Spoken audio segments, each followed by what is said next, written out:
The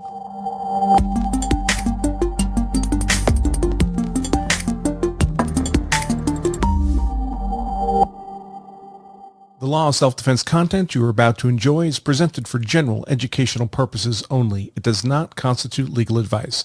If you are in need of legal advice, consult competent legal counsel in the relevant jurisdiction. Welcome to our ongoing post-trial coverage of Minnesota v. Chauvin, following Chauvin being found guilty on all counts. I am attorney Andrew Branca for Law of Self-Defense.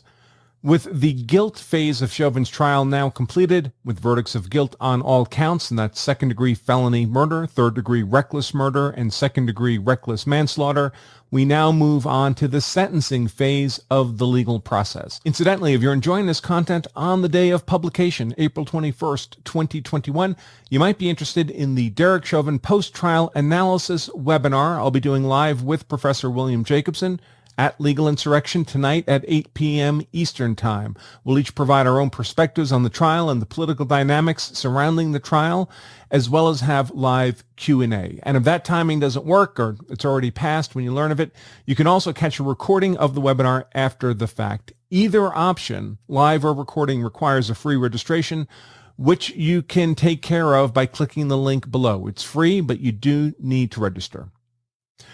Okay, folks, with that out of the way, let's jump into what to expect in terms of the sentencing of now convict Derek Chauvin. Minnesota uses sentencing guidelines for this purpose, as do most states these days. And for those interested, I've embedded some of the guideline materials below near the bottom of this post. Generally speaking, sentencing guidelines calculate a sentence range based on the severity of the crime and then adjust that range up or down, primarily based on any prior convictions of the defendant who's being sentenced. Once an initial range is determined, however, that range can be further reduced below the initial range if there are mitigating factors, or alternatively increased above the initial range if there are aggravating factors. These aggravating factors are now known as Blakely factors in reference to the U.S. Supreme Court decision on sentencing enhancement, Blakely v. Washington, and I'll put a link of that decision in the text version of today's content. Now, Blakely is an interesting case because it resulted in a profound revision of how sentencing guidelines are understood and applied in criminal law. So criminal offenses typically have a maximum sentence, say 40 years for second-degree felony murder, as here. And then the sentencing guidelines suggest some fraction of that maximum for a typical convict, say a convict with no prior convictions. And you might end up with a 10.5-year sentence for that same second-degree murder conviction. The traditional practice had long been that a judge could consider a variety of mitigating and aggravating factors in ordering a shorter or longer sentence, respectively, than the guidelines suggested, and that this consideration was entirely in the discretion of the sentencing judge, so long as the sentence ordered did not exceed the maximum statutory sentence for that particular offense for which the defendant had been found guilty. So in the context of our second-degree felony murder conviction, a jury of the defendant's peers had found him guilty of that crime, punishable by up to 40 years, and now it was within the discretion of the sentencing judge to start sentencing considerations using the recommended sentence suggested by the guidelines, and then adjusting upward or downward based on his own discretion with no further involvement by a jury.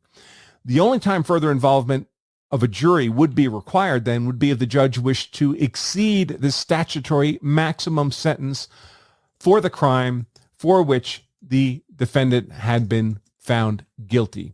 In effect, the defendant would need to be convicted of some separate offense that carried a longer than 40-year maximum in our hypothetical if the judge wanted to sentence the defendant to additional time beyond that 40-year maximum. And of course, a separate conviction on a separate offense would once again trigger the right to a jury to do the fact-finding for that second conviction. So that's how sentencing departures typically worked. A sentencing judge had no need to involve a jury in sentencing so long as the judge did not attempt to exceed the maximum statutory sentence for the crime of which the defendant had been found guilty by a jury. Blakely changed all that. Under Blakely, the judge still needed to involve a jury if he wanted to sentence beyond the maximum statutory range for the crime for which the defendant was convicted. But Blakely also held that a judge needed to involve a jury if he wanted to sentence a convict beyond the range suggested by the sentencing guideline. In effect, the limit of the sentencing judge's discretion was no longer the statutory maximum for the crime in question. Under Blakely, the limit of the sentencing judge's discretion became whatever sentence was suggested by the sentencing guideline. If the sentencing judge wanted to exceed the guideline suggestion of a sentence, under Blakely, the convict now has a right to a jury to do the fact-finding on that decision to escalate up the sentence. In the case of Minnesota v. Chauvin, the state months ago filed notice with the court that if Chauvin were found guilty, they intended to seek sentencing departure above and beyond the normal range based on a variety of aggravating factors they claim to exist, these Blakely factors. And they outlined those in a motion they filed last October 2020. And immediately after yesterday's reading of the guilty verdicts, Judge Cahill informed the parties that they would have 1 week from yesterday to file arguments on Blakely factors in this case, and that he would render his factual findings of aggravating factors for sentencing within the following week. And I'll get to why the judge is doing the fact-finding here, when in fact, under Blakely, Chauvin would have a right to have a jury do the fact-finding. I'll come back to that in a moment. Separately, in terms of timing, Judge Cahill ordered a pretrial investigation, what's called a PSI report, to be conducted, returnable in 4 weeks from yesterday. Arguments on the PSI findings 2 weeks after that. Final sentencing a further 2 weeks after that. So we should expect final sentencing in this case will be 8 weeks from yesterday's verdict. Now, each of the charges on which Chauvin was convicted carries its own maximum sentence.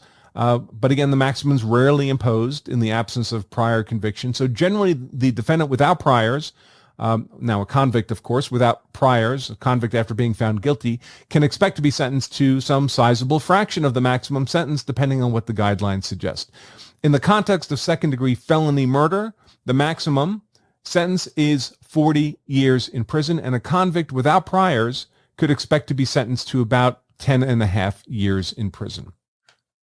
In the context of third-degree reckless murder, the second count on which Chauvin was found guilty, the maximum sentence is 25 years, and a convict without priors could expect to be sentenced to 10 and a half years again under the guidelines. In the context of the third count of which Chauvin was found guilty, second-degree reckless manslaughter, the maximum sentence is 10 years, and a convict without priors could expect to be sentenced to 4 years and a fine of up to $20,000. Now, normally those sentences would be ordered to run concurrently, in parallel with each other, not consecutively, so that Chauvin, as a convict without priors, would expect to be sentenced to 10 and a half years in prison and be eligible for early release in some substantial fraction of that time. The state's pursuit of a Blakely upward departure in sentencing, however, means that if Judge Cahill agrees with the factual Blakely claims made by the state, he will be free to sentence Chauvin to substantially more time than in 10 and a half years the guidelines would otherwise suggest. The state's October motion cites several specific Blakely factors in its argument for an upward sentencing departure, and we should assume that those same factors and additional factors I'll come to in a moment will be made in the state's Blakely motion to be submitted to Judge Cahill in the coming week. The Blakely factors in the October motion include, first, that George Floyd was particularly vulnerable when he was killed by Chauvin. That's based on the facts that Floyd's arms were handcuffed behind his back, that Chauvin pressed him into the street, that Floyd was rendered unconscious. The second Blakely factor mentioned in the motion is that Derek Chauvin's conduct qualifies as an abuse of his position of authority because it was committed while a police officer and in full uniform at the time.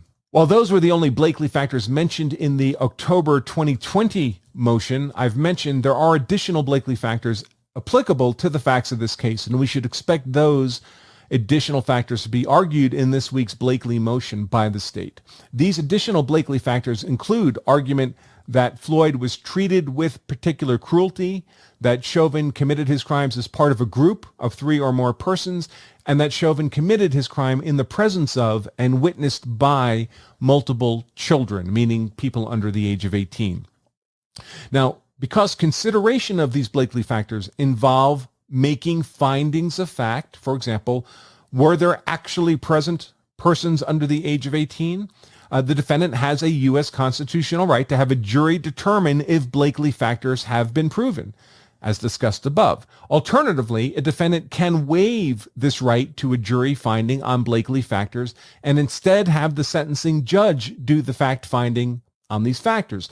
This is much like a defendant waiving the right to a jury trial entirely and electing to instead have a bench trial in which the judge plays the role of finder of fact in place of the jury playing that role. Now, in this case, prior to the verdicts being announced, Chauvin had already informed the court that he chose to waive his right to jury fact-finding on Blakely factors and would defer to the court to do the fact-finding on Blakely.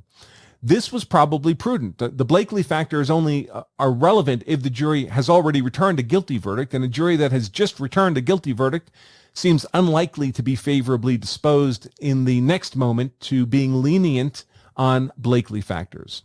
Now, had this Blakely fact-finding been left to the jury, however, the jury would have been provided with an additional fact-finding form in addition to the jury verdict forms they already had for each of the criminal counts, and on which this Blakely fact-finding form, various factual claims of Blakely factors are listed, and the jury is asked to check off to indicate if each Blakely claim has been proven. So in anticipation of this possibility that Chauvin would demand jury fact-finding on Blakely factors, the prosecution had prepared just such a fact-finding form for the jury. This form was ultimately not needed because Chauvin waived his right to a jury fact-finding on Blakely factors, but it was prepared, so I've included it in the text version of today's content. So as promised, in today's content, we have embedded the October 2020 motion on Blakely factors filed by the state. We have the jury fact-finding form on Blakely factors prepared but never actually used. And I've also embedded in the text version of today's content the current Minnesota sentencing guidelines as a PDF document, as well as the current Minnesota sentencing guidelines grid that provides kind of a graphical view of how the guidelines are intended to be applied in this case. And as always, anyone interested in a free podcast version of this kind of legal commentary and analysis can access that at the free Law of Self-Defense News and Q&A podcast. It's available on most every podcast platform: Pandora, iHeart, Spotify, Apple, Google. You can just get an RSS feed for your favorite podcast player, and you can learn more about how to access that podcast at lawofselfdefense.com/free podcast. And thanks as always to both Legal Insurrection and CCWSA for the support that makes my coverage of this case possible.